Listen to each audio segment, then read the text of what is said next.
ادب سرائے، صفحات سے سماعت تک۔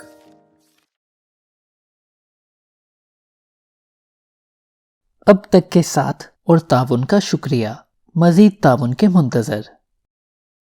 ادب سرائے، ایک ہی چیز، پارٹ 20۔ جب آپ غیر معمولی نتائج کی تلاش میں ہوتے ہیں، از خود کامیابی کی حد تسلیم کر لیں، یا پھر کامیابی کی کوئی دوسری حد اس وقت مناسب ٹھیک نہیں ہوتی جب اس کا اطلاق آپ کی واحد چیز پر ہوتا ہے۔ جب آپ کامیابی کسی حد کے بغیر حاصل کرنا چاہتے ہیں تو پھر آپ مقصدی فرد بن جاتے ہیں۔ کاروباری اور ذاتی زندگی میں ہم سب تاجرانہ انداز میں آغاز کرتے ہیں۔ ہم اپنی موجودہ صلاحیت، توانائی، علم اور کوشش کے ذریعے ہی اپنی کسی کامیابی کی تلاش میں نکلتے ہیں۔ مختصر یہ کہ ہم وہ چیز تلاش کرنے کی کوشش کرتے ہیں جو ہمیں بآسانی حاصل ہو جائے۔ تاجرانہ انداز فکر کے ساتھ اس مقصد کا حصول بہت ہی آسان ہوتا ہے، کیونکہ یہ قدرتی محسوس ہوتا ہے۔ اس نظریے کے تحت ہم اپنی موجودہ حالت ہی میں مقید رہ جاتے ہیں، اور اس سے یہ بھی ظاہر ہو جاتا ہے کہ موجودہ لمحہ میں ہم کس طرح کام کرنا چاہتے ہیں۔ یہ بھی آپ کو محدود کرنے کے مترادف ہے۔ جب تاجرانہ سوچ ہی ہمارا اکلوتا نظریہ ہوتا ہے، ہم اپنی کامیابیوں کی مصنوعی حدود تخلیق کرتے ہیں، اور اسی تناظر میں ہم اپنی شخصیت بھی تخلیق کرتے ہیں۔ اگر ہم اپنی تاجرانہ انداز فکر کا مقابلہ کریں اور پھر کامیابی کی ایک حد حاصل کریں، ہم بار بار محض ناکامی ہی حاصل کر پائیں گے۔ یہ سلسلہ اس وقت تک جاری رہتا ہے جب تک مزید مایوسی برداشت نہیں کر پاتے اور پختہ ارادہ کر لیتے ہیں کہ ہر قیمت پر اعلیٰ کامیابی حاصل کریں گے۔ جب ہم یہ سمجھتے ہیں کہ ہم نے ایک خاص صورتحال کا مقابلہ کرنے کی خاطر اپنی زیادہ سے زیادہ صلاحیتیں استعمال کر لی ہیں، ہم دوبارہ اپنی کوشش شروع کرتے ہیں کہ کس طرح ہم مزید کامیابی حاصل کر سکتے ہیں۔ یہ مسئلہ ایک مکروہ چہرہ بن جاتا ہے کہ ہم تازہ جوش و خروش، توانائی، قدرتی صلاحیت اور کوشش کے ذریعے مسلسل کامیابی حاصل کرتے جائیں، جبکہ ہم کامیابی کی ایک نئی حد کو نہ چھو لیں اور مایوسی اور شکست ایک دفعہ ہم پر طاری نہ ہو جائے، اور پھر آپ اس صورت سے باہر نکلنے کے لیے اپنی کوششوں کو کئی گنا کر دیتے ہیں تاکہ زرخیز نخلستان تک پہنچ جائیں۔ مقصدی انداز فکر کو کامیابی کی اس حد تک لائیں، آپ کو حالات مختلف نظر آئیں گے۔ مقصدی انداز فکر کہتا ہے، میں ابھی مزید ترقی کرنا چاہتا ہوں، اس لیے میرے لیے مزید متبادلات کون سے ہیں؟ پھر آپ ان متبادلات کو مختصر کرنے کے لیے ارتکاز توجہ کا سوال استعمال کرتے ہیں تاکہ اگلے ہدف تک پہنچ سکیں۔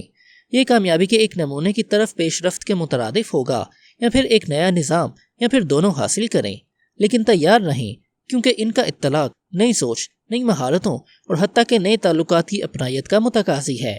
مقصدی نقطہ نظر کے تحت کام کرنے سے مراد اس کامیابی کا حصول ہے جو قدرتی وسائل اور صلاحیتوں سے ماورا حاصل ہوتی ہے۔ تب نئی سوچ، نئی مہارتیں اور نئے تعلقات اپنائیے تاکہ آپ انہیں اپنی عملی کارکردگی کے لیے استعمال کر سکیں۔ اپنے وقت کی تقسیم کے دوران مقصدی نظریہ اپنائیں اور اپنی صلاحیتوں کو نکھاریں۔ نمبر 3، جواب طلبی کے لیے ہر وقت تیار رہیں۔ حاصل کردہ کامیابی اور اس کے حصول کی کوشش کے درمیان ایک ناگزیر رشتہ موجود ہے۔ کارکردگی نتائج وقوع پذیر کرتی ہے، اور نتائج عملی کارکردگی کا اظہار ہیں۔ جواب طلبی کے لیے ہر وقت تیار رہیں، اور اس عمل کے ذریعے آپ کو چاہیے کہ آپ غیر معمولی کامیابی حاصل کرنے کی کوشش کریں۔ یہی وجہ ہے کہ غیر معمولی نتائج کے حصول کے ضمن میں آپ کا آخری عہد و پیمان ہے کہ نتائج کی ذمہ داری قبول کریں، اور اس ضمن میں جواب طلبی کے لیے ہر وقت تیار رہیں۔ نہ صرف اپنے آپ کی جواب طلبی کے ذریعے اپنے نتائج، بلکہ اپنی مکمل ذمہ داری اٹھانے کا عمل ایک ایسی زبردست چیز ہے جسے آپ کامیابی کے حصول کے لیے استعمال کر سکتے ہیں۔ اسی طرح یہ جواب طلبی ہمارے 3 عہد و پیمان سے بہت ملتی جلتی ہے۔ اس کے بغیر مہارت کی طرف آپ کا سفر اس وقت جاری نہیں رہ سکے گا جب آپ کو کوئی مشکل پیش آئے گی۔ اس کے بغیر آپ کو یہ ہرگز معلوم نہیں ہوگا کہ آپ کو کامیابی کی حد کیسے پھلانگنا ہے۔ جو لوگ جواب طلبی کے لیے تیار رہتے ہیں وہ مشکلات برداشت کرتے ہوئے کامیابی کی طرف سفر جاری رکھتے ہیں۔ جواب طلبی کے لیے تیار رہنے والے لوگ مسائل میں سے مکھن میں سے بال کی مانند باہر نکل جاتے ہیں اور کامیابی کی طرف مزید پیش رفت جاری رکھتے ہیں۔ جواب طلبی کے لیے تیار رہنے والے افراد ہمیشہ نتائج کی تلاش میں ہوتے ہیں، اور کبھی بھی کارکردگی، مہارت کی سطح، نمونوں، نظامات یا تعلقات کو اپنے راستے کی رکاوٹ نہیں سمجھتے۔ وہ کسی بھی تحفظات کے بغیر اپنی بساط بھر بہترین کوشش کرتے ہیں۔ جواب طلبی کے لیے تیار رہنے والے لوگ ان نتائج کو حاصل کر لیتے ہیں جو دوسروں کے محض خواب و خیال میں ہی ہوتے ہیں۔ جب زندگی گزر رہی ہو، آپ اس کے مصنف ہونے کے علاوہ اس کا شکار بھی ہو سکتے ہیں۔ آپ کے سامنے محض یہ دو متبادلات ہیں کہ زندگی کے مصنف بن جائیں یا اس کا شکار ہو جائیں۔ اسی طرح آپ کے پاس محض دو متبادلات ہیں کہ یا جواب طلبی کی ذمہ داری اٹھا لیں یا اس سے دستبردار ہو جائیں۔ ممکن ہے کہ یہ چیز آپ کو تلخ محسوس ہو، لیکن یہ حقیقت ہے۔ ہر روز ہم دونوں میں سے ایک نظریہ اپناتے ہیں اور اس کے نتائج ہمیں ہمیشہ بھگتنے ہوتے ہیں۔ ان دونوں میں فرق واضح کرنے کی خاطر دو حریف کمپنیوں کے دو ناظمین کی کہانی پیش کی جاتی ہے جنہیں منڈی میں اچانک تبدیلی کا سامنا کرنا پڑا۔ ایک ماہ ایک کمپنی کے صدر دفتر کے دروازے کے باہر گاہکوں کی ایک طویل قطار دیکھی گئی، لیکن اگلے مہینے یہاں کچھ بھی نہیں تھا۔ اس صورتحال کے رد عمل میں ہر ناظم کی طرف سے جس رویے کا اظہار ہوا، اس سے فرق صاف ظاہر ہو جاتا ہے۔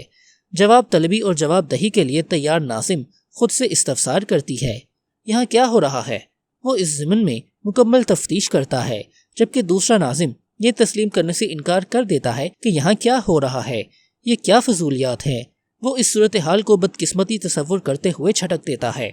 اسی اثناء میں جواب طلبی اور جواب دہی کے لیے تیار ناظم یہ علم رکھتے ہوئے کہ مسابقت کسی طرح منڈی میں سے اس کی کمپنی کا منافع غصب کر رہی ہے، اس مشکل صورتحال سے نہیں گھبراتی اور کہتی ہے، اوہ تو یہ صورتحال ہے، اور مسئلے کی ذمہ داری قبول کرتی ہے۔ اگر یہ صورتحال ہے تو اس کی ذمہ داری مجھ پر ہے۔ حقیقت کا سامنا کرنے پر تیار رہنے کا عمل اسے بہت زیادہ فائدہ مہیا کرتا ہے، جس کے باعث وہ ایسی حالت اختیار کر لیتا ہے کہ وہ اس مشکل صورتحال سے نجات پانے کے لیے کیا مزید کر سکتی ہے۔ شکار یا وکٹم مت بنے، بلکہ جواب دہی کی زندگی گزاریں۔ دوسرا ناظم حقیقت سے مسلسل لڑتا رہتا ہے۔ وہ ایک بہت ہی مختلف موقف اختیار کرتا ہے اور اپنی ذمہ داری کسی دوسرے پر عائد کر دیتا ہے۔ وہ بڑبڑاتا ہے، میں نے تو اس طرح نہیں سوچا تھا۔ اگر ہماری کمپنی کے لوگ اپنا اپنا کام کرتے، ہمیں اس قسم کا کوئی مسئلہ پیش نہ آتا۔ جواب طلبی اور جواب دہی کے لیے تیار رہنے والے ناظم مسائل کے حل کے لیے جستجو کرتی ہے۔ اس سے بھی اہم امر یہ ہے کہ وہ یہ بخوبی سمجھتی ہے کہ وہ مسائل کے حل کا ایک لازمی حصہ ہے۔ وہ سوچتی ہے کہ وہ مسائل کے لیے کیا کر سکتی ہے۔ جس لمحہ اسے مسائل حل کرنے کا ایک درست طریقہ سوچتا ہے، وہ فوراً عمل پیرا ہوتی ہے۔ اس کا کہنا ہے کہ حالات خود بخود تبدیل نہیں ہوتے، بلکہ ہمیں حالات تبدیل کرنا ہوں گے۔ دوسرا ناظم جو ہر کسی کو مورد الزام ٹھہراتا ہے، اب مختلف قسم کے بہانے تلاش کرتا ہے۔ وہ کہتا ہے کہ یہ تو میرا کام نہیں، اور صرف امید ہی کرتا ہے کہ حالات تبدیل ہو جائیں گے۔ اس کہانی میں جو فرق بیان کیا گیا ہے وہ بہت ہی واضح اور غیر مبہم ہے۔ ایک شخص عملی طور پر اپنی قسمت خود لکھنے کی کوشش میں ہے، جبکہ دوسرے نے محض قسمت پر انحصار کیا ہوا ہے۔ ایک شخص جواب طلبی اور جواب دہی کے لیے تیار ہے، جبکہ دوسرا شخص خود کو مظلوم ظاہر کر رہا ہے۔ ان میں سے ایک شخص نتیجے کو تبدیل کر دے گا، جبکہ دوسرا شخص ایسا نہیں کرے گا۔ یقیناً وکٹم ایک سخت لفظ ہے۔ یہ کہنے سے میری مراد یہ ہے کہ میں اس شخص کا نہیں بلکہ اس کے رویے کا ذکر کر رہا ہوں۔ حالانکہ اگر دیکھا جائے تو ابتدا میں یہ دونوں ایک جیسے تھے۔ ان میں سے کوئی بھی مظلوم پیدا نہیں ہوا تھا، بلکہ یہ محض ایک انداز فکر یا ایک نظریہ ہے۔ لیکن اگر اسی رویے کو مسلسل اپنا لیا جائے تو یہ ایک عادت بن جاتی ہے۔ اس کا الٹ بھی درست ہے۔ کوئی بھی کسی بھی وقت جواب دہ ہو سکتا ہے اور اس سے جواب طلبی کی جا سکتی ہے، اور جس قدر زیادہ آپ جواب طلبی اور جواب دہی کے سلسلے کو اپنانے کا انتخاب کریں گے، آپ کا یہ رویہ زیادہ سے زیادہ کسی بھی مشکل صورتحال میں آپ کا از خود جواب بن جائے گا۔ انتہائی کامیاب لوگ اپنی زندگی میں پیش آنے والے واقعات میں اپنے کردار کے متعلق قطعی واضح رویہ کے مالک ہوتے ہیں۔ وہ حقیقت سے خوفزدہ نہیں ہوتے، وہ حقیقت کی جستجو میں ہوتے ہیں، اسے تسلیم کرتے ہیں اور اس کی ذمہ داری قبول کرتے ہیں۔ انہیں یہ بخوبی علم ہوتا ہے کہ نئے نئے حل تلاش کیے جائیں، ان پر عمل پیرا ہوا جائے اور ایک مختلف حقیقت کا سامنا کیا جائے۔ اس لیے وہ ذمہ داری قبول کرتے ہیں اور اس کے مطابق پیش رفت کرتے ہیں۔ وہ اپنی کارگزاری کے نتائج کو اپنے لیے تجربہ سمجھتے ہیں اور اس کی روشنی میں مزید بہتر نتائج پیدا کرنے کی کوشش کرتے ہیں۔ یہ ایک ایسا سلسلہ ہے جسے وہ بخوبی سمجھتے ہیں اور اسے غیر معمولی نتائج حاصل کرنے کے لیے استعمال کرتے ہیں۔ اپنی زندگی میں جواب طلبی اور جواب دہی لانے کا ایک تیز رفتار طریقہ یہ ہے کہ جواب طلبی اور جواب دہی کا اپنا ایک شراکت دار تلاش کیا جائے۔ جواب دہی یا جواب طلبی ایک مربی سرپرست دوست، ساتھی یا پھر انتہائی اعلیٰ شکل میں ایک اتالیق کی طرف سے سامنے آ سکتی ہے۔ بہرحال جس قسم کے بھی حالات ہوں، یہ امر بہت ہی اہم ہے کہ آپ جواب دہی اور جواب طلبی پر مبنی ایک تعلق قائم اور حاصل کریں اور اپنے شراکت دار کو یہ اجازت دیں کہ وہ آپ کے سامنے سچ رکھ دے۔ اس قسم کا شراکت دار خوشامدی نہیں ہوتا، حالانکہ وہ خوشامد کے ذریعے آپ کو بلندیوں پر چڑھا سکتا ہے۔ جواب طلبی اور جواب دہی کا شراکت دار آپ کو غیر مبہم، مقصدی اور کسی بھی لگی لپٹی کے بغیر معلومات مہیا کرتا ہے اور آپ کو درست راستہ دکھاتا ہے کہ آپ درست پیش رفت کر سکیں، اور آپ کو یہ امید دلاتا ہے کہ آپ عملی بہتر کارکردگی کا اظہار کر سکیں اور غیر معمولی نتائج کے حصول کے لیے بھرپور سوچ بچار کر سکیں یا پھر اس کی مہارت سے استفادہ کر سکیں۔ جہاں تک میرا تعلق ہے، ایک اتالیق اور ایک مربی جواب طلبی اور جواب دہی شراکت دار کے لیے بہترین انتخاب ہے۔ اگرچہ ایک دوست، ایک ساتھی بھی یہ کردار بخوبی طور پر ادا کر سکتا ہے اور آپ کی مدد کر سکتا ہے۔ وہ آپ کے لیے ان حالات کی نشاندہی کرے جو آپ نہیں کر سکتے۔ بہترین جواب طلبی اور جواب دہی وہ شخص مہیا کرتا ہے جسے آپ واقعی اپنے لیے ایک سچا شراکت دار سمجھتے ہیں۔ جب آپ اور اس کے درمیان اس قسم کا تعلق پیدا ہو جاتا ہے، بہترین نتائج پیدا ہوتے ہیں۔ اس سے قبل میں نے ڈاکٹر گیل میتھیوز کی تحقیق کا ذکر کیا تھا، جس کے مطابق جو افراد اپنے اہداف کو تحریری شکل دیتے ہیں، ان کی کامیابی کا امکان 35% زیادہ ہوتا ہے۔ لیکن اس کہانی میں مزید بھی بہت کچھ ہے۔ جو لوگ اپنے اہداف تحریر کر لیتے ہیں اور ان اہداف کا حصول کے ضمن میں پیش رفت کے متعلق اپنے دوستوں کو تحریری طور پر آگاہ کرتے ہیں، ان کی کامیابی کی شرح 76% ہو جاتی ہے۔ اپنے اہداف کو تحریری شکل میں لانے کا عمل اس لحاظ سے بہت ہی مؤثر اور اہم ہے کہ آپ اپنے اہداف کے حصول میں پیش رفت کو باقاعدگی سے اپنے کسی دوست کو مطلع کر سکتے ہیں، اور یہ عمل آپ کے لیے دگنا مؤثر ہوتا ہے۔ خود احتسابی، خود سے جواب طلبی اور جواب دہی کارگر ہوتی ہے۔ انتہائی کامیابی کارکردگی کے ضمن میں ایرکسن کی تحقیق بھی اعلیٰ کارکردگی اور اتالیق کی طرف سے رہنمائی کے تعلق کی توثیق کرتی ہے۔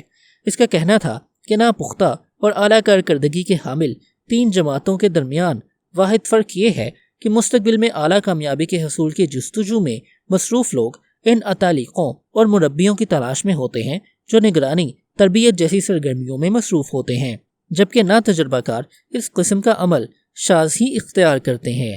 خود احتسابی، جواب دہی اور جواب طلبی کے ضمن میں آپ کا شراکت دار آپ کی عملی کارکردگی پر مثبت اثر مرتب کرے گا۔ اس قسم کے لوگ آپ کو سچائی کے ساتھ آپ کے درست راستے پر گامزن رہنے میں مدد دیں گے۔ یہ علم رکھتے ہوئے کہ یہ لوگ آپ کی آئندہ کامیابی کی خبر سننے کے منتظر ہیں، آپ اپنے لیے مزید اور غیر معمولی کامیابی کی طرف پیش رفت کرنے میں خود کو مجبور کر سکتے ہیں۔ بلا شبہ آپ کا اتالیق آپ کی اس ضمن میں رہنمائی کر سکتا ہے کہ وقت گزرنے کے ساتھ آپ اپنی کارکردگی میں کس طرح اضافہ کر سکتے ہیں، اور یہ ایک ایسا طریقہ ہے جس کے ذریعے بہترین کارکردگی کے حامل لوگ مزید بہترین کارکردگی کی طرف پیش رفت کر سکتے ہیں۔ آپ کے اتالیق کی طرف سے رہنمائی آپ کو اپنی واحد چیز کے ضمن میں 3 عہد و پیما کی تکمیل میں مدد کر سکتی ہے۔ مہارت کے حصول کے سفر پر تاجرانہ سے مقصدی انداز فکر کی طرف پیش قدمی اور خود احتساب و جواب دہی کے عمل کی اپنائیت کے لیے ایک اتالیق ناگزیر ہے۔ در حقیقت آپ بمشکل ہی ان غیر معمولی کارکردگی کے حامل لوگوں کی تلاش کر سکیں گے جنہیں اپنی زندگی کے اہم شعبوں میں ترقی کے لیے اتالیق جیسے لوگوں کی رہنمائی میسر نہیں تھی۔ اتالیق کی تلاش کا عمل ابھی تک تاخیر کا شکار نہیں، اور اس میں کوئی جلدی بھی نہیں۔ آپ کو چاہیے کہ غیر معمولی نتائج کے حصول کے لیے پرعزم ہو جائیں اور آپ کو ایک ایسا اتالیق مل جائے جو آپ کی رہنمائی کامیابی کے بہترین مواقع کی طرف کرے گا۔ اہم تصورات۔ نمبر 1، اپنی بہترین کوشش کے لیے پرعزم ہو جائیں۔ غیر معمولی نتائج محض اس وقت حاصل ہوتے ہیں جب آپ اپنی بہترین کوشش کے ذریعے اپنے اہم کام کو انجام دینے کی کوشش کرتے ہیں۔ دراصل یہی راستہ مہارت حاصل کرنے کا گر ہے، اور چونکہ مہارت کے لیے وقت درکار ہوتا ہے، اس لیے اس کا حصول عزم کا متقاضی ہے۔ نمبر 2، اپنی واحد چیز کے لیے بامقصد ہو جائیں۔ تاجرانہ انداز فکر سے مقصدی انداز فکر کی طرف گامزن ہو جائیں تاکہ آپ ان نظاموں کی تلاش کر سکیں جو آپ کو مزید کامیابی کے راستے پر لے جائیں۔ جو کچھ آپ کو معمول کے مطابق حاصل ہوتا ہے، اس پر قناعت مت کریں۔ نئی سوچ اپنانے میں تنگ نظری کا مظاہرہ نہ کریں۔ نئی مہارتیں اپنانے میں ہچکچاہٹ کا مظاہرہ نہ کریں۔ نئے تعلقات تشکیل دینے میں پس و پیش کا اظہار مت کریں۔ اگر مہارت کا راستہ اپنانے کا مقصد یہ ہے کہ آپ اعلیٰ اور بہترین کامیابی حاصل کر لیں، بامقصد ہونے کا عمل اس امر کا عہد و پیما ہے کہ آپ ایک بہترین انداز فکر اپنائیں گے۔ نمبر 3، اپنے نتائج کی ذمہ داری قبول کریں۔ اگر آپ چاہتے ہیں کہ آپ غیر معمولی نتائج حاصل کریں، وکٹم ہونے کا تاثر پیدا نہ کریں، کیونکہ یہ آپ کے لیے مفید نہیں ہوگا۔ تبدیلی اس وقت واقع ہوتی ہے جب آپ خود احتسابی اختیار کرتے ہیں، اس لیے مسافر کی نشست سے اٹھ کر ڈرائیور کی نشست سنبھال لیں۔ نمبر 4، اتالیق تلاش کریں۔ آپ کے لیے لازم ہے کہ اپنے لیے ایک ایسا اتالیق تلاش کریں جو غیر معمولی کامیابی کے حصول میں آپ کی مدد کرے۔